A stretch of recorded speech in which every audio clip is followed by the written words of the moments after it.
Wait. What's that?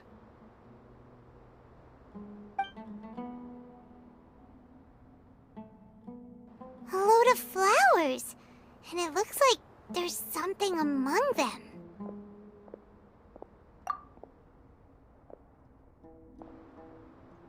These are King Deshret runes. They left something behind. Yes. It's an elegy written in an ancient script. What does it say? Here lies our faithful priest Kasala. His wisdom is a miracle among the people, deserving of high praise and admiration. You can read ancient King Deshret script? Of course. Every student needs to master at least 20 languages before they graduate. He's not serious, right? There's still something off about this place. The elemental energy here is too concentrated. The scent of life. Is it trying to tell us something? Is this it? Analyzing.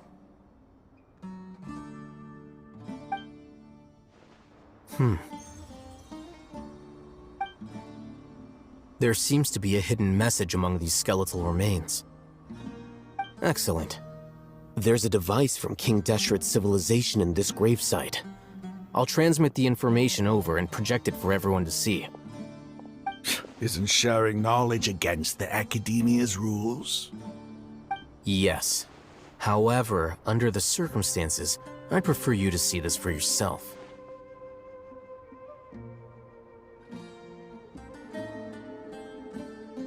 You'll understand after watching it.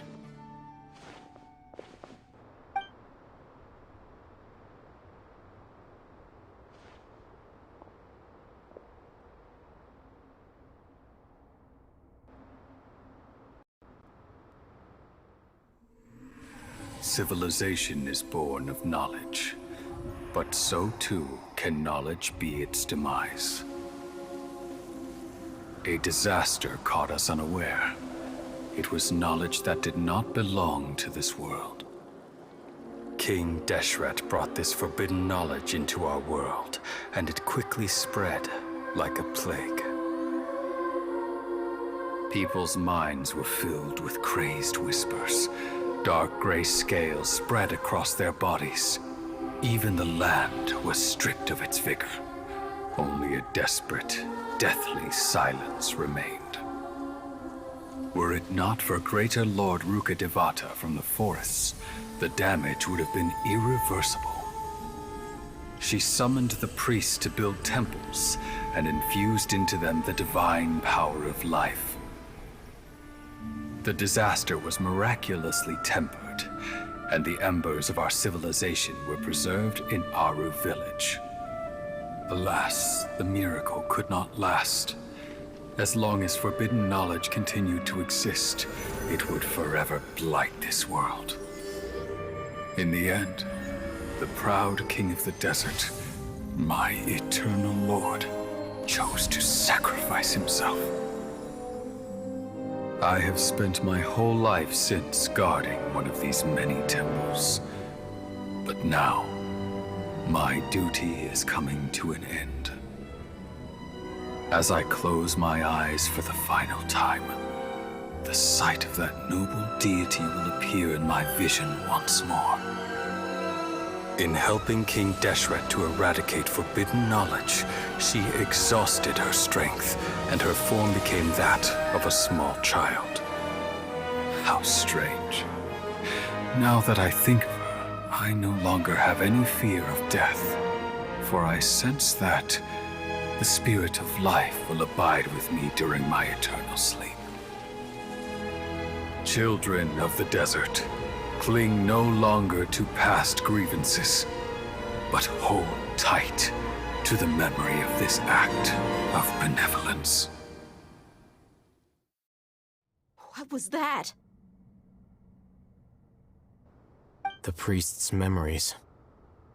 No. No! possible? Greater Lord Rukkhadevata. So the former Dendro Archon and King Deshret were never enemies at all. But this doesn't make any sense. The Dendro Archon's followers, they're clearly... Was that the former Dendro Archon? She became so tiny in the end.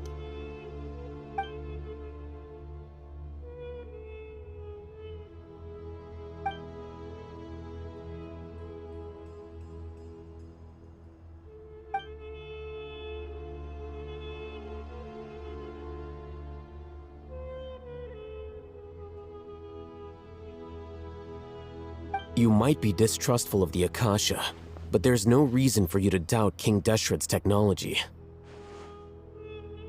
You've just witnessed his priest's last words. I've never heard about any of this before. The surviving followers of King Deshret all gathered in Aru village. Our god did not make mistakes. We refused to believe any of the rumors.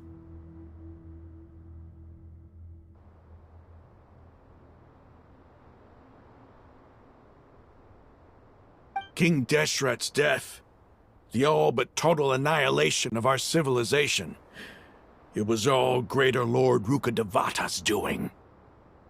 We saw her as nothing more than a traitor, who stabbed us in the back in our moment of crisis.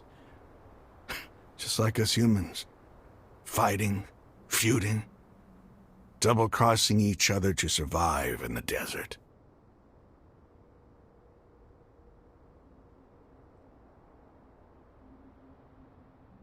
You were blinded by your prejudice.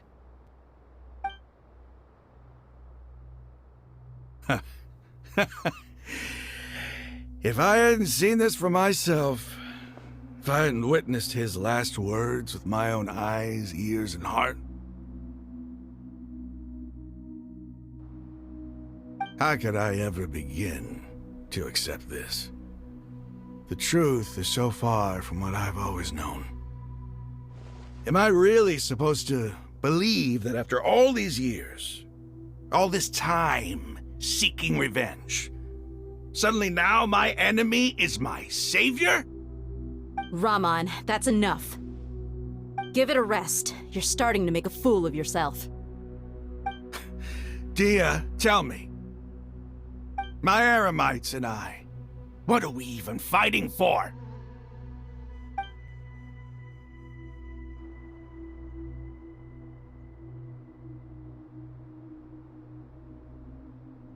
Hey, how you doing? I'll live. Thanks. I should probably go. Can't just stay here forever. What's your next move gonna be? Oh, I know what you're going to ask.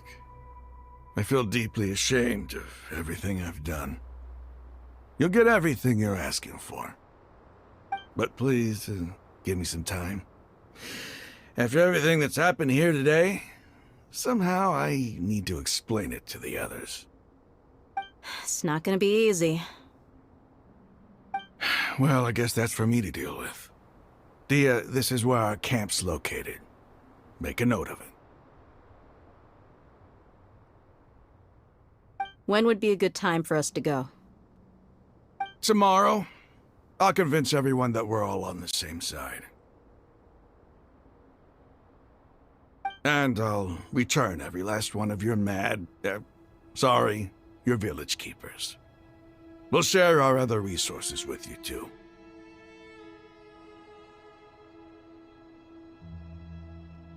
You seem to finally understand that our true enemy is the sages. Yes, the gods never gave up on anyone. It's the people responsible for all this that need to face the consequences of their actions. That must have been rough, but he seems to have figured things out now. Raman's no fool. Being the leader of your own faction in the desert is no easy feat. It's too bad he was held back by his belief in King Deshret. But now that that's changed, I guess we have a few more people on our side. The outcome, at least, is favorable. We should get going too. Let's head back, have a proper meal, and a nice, long sleep. We'll need all our energy tomorrow.